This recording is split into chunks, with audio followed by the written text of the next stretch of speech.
This video is about the worldwide health crisis that's been affecting the world for a couple of months and just recently is starting to have an impact in Toronto.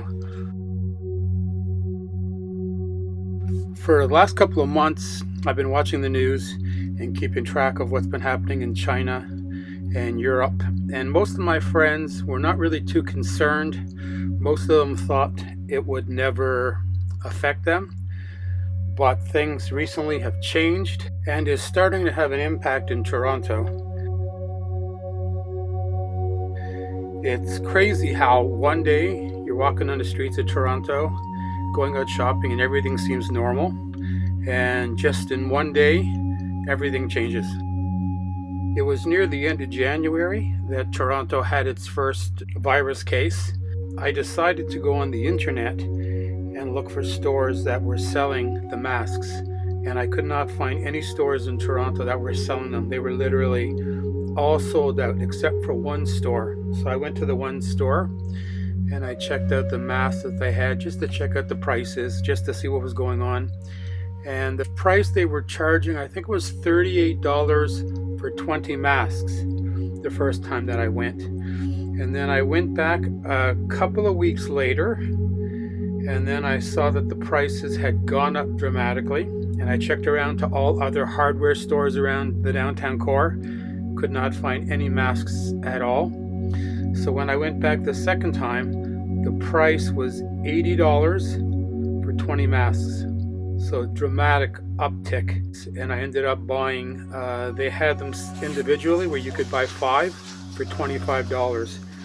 And I went there recently, just a couple of days ago on Friday, and check out the prices to see what has changed. Now they raised the price again to $39.99. So that tells you that people in Toronto now were getting a little bit nervous and going there to buy masks. So since the demand went up, the price also went up. But that's crazy to go from like $38 for 20 masks to $39.99 for 3 masks. Oh my God. Check out the crazy prices in this store.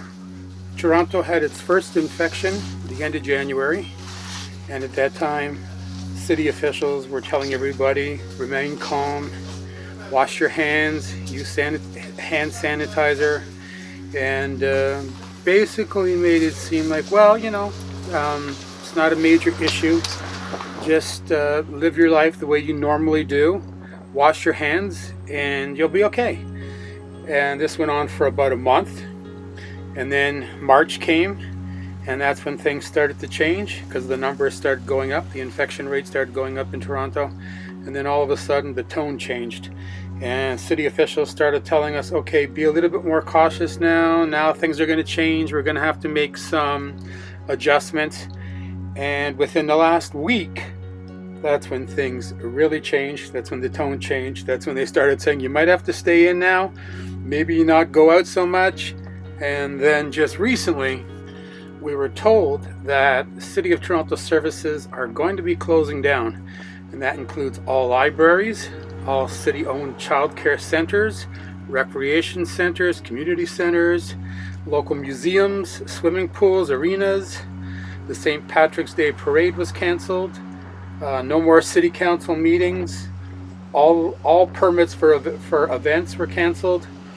Public transit will continue to operate, and call 311 for city services will still operate, but most other things are closing down. And I think that's when people decided this is about to get real, because for the last week I had been going out shopping around Toronto, buying things like hand sanitizer, buying food, buying water, buying all the things that I think I'm going to need, Lysol, sanitized wipes, and things like that.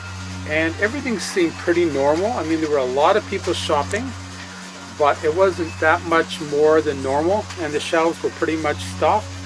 But then right after all these announcements came, I went shopping, and I think it was Friday, and I filmed inside the Loblaws on Queens Quay East, And this is basically what I saw: empty shelves. I went there right when the store was closing, right at the end of the night, which is usually completely empty. And I wanted to go when it was empty because I didn't want to stand in long lines. And even at that time of the night, I was surprised that there were as many people in the store as there were, because usually the store is completely empty around like after 10 o'clock at night, right?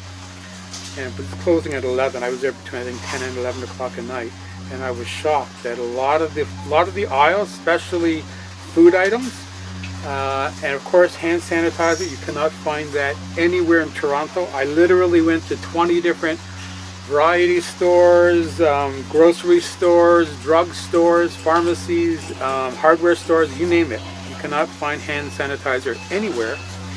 And I also discovered that you can't buy toilet paper anywhere. Now, thank God I bought toilet paper about a week before that when I was at Loblaws, and I bought a lot because the ones that I usually buy come in large, portions, and I buy it because it's really economical if you buy it in large portions. But I'm glad I bought it at the time, because if you want to buy it now, every single store is sold out. It doesn't matter if you go to Loblaws, No Frills, Metro, like wherever you go, basically it's sold out. And also hand sanitizer, can't find it anywhere. Rubbing alcohol, can't find that. Peroxide, everything's been like selling it like crazy. All cleaning supplies, even soaps, are very hard to find now.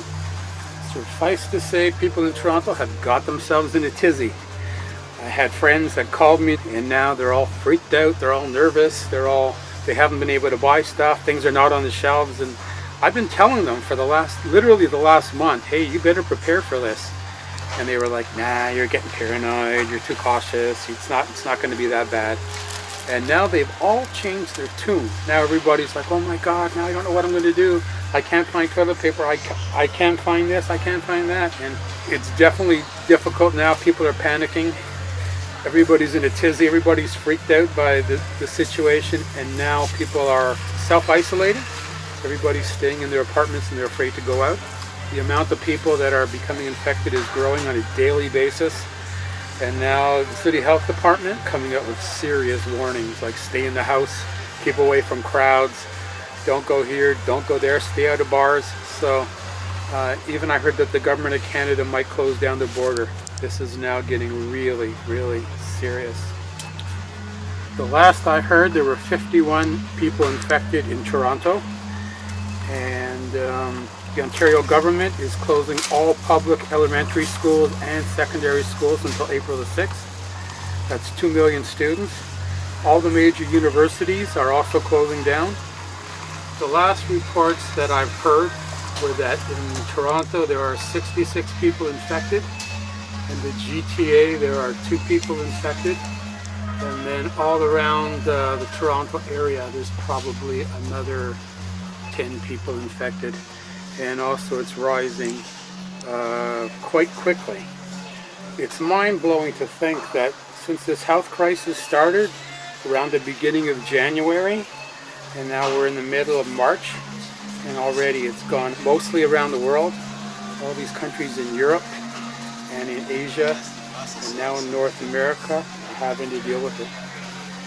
And the Canadian government is asking all Canadians to come home because they are thinking of closing down the borders, and that includes overseas travel and also to the United States. And it seems like the problems in the United States are just beginning, and it could be a really serious major catastrophe down there because no one's keeping track of things.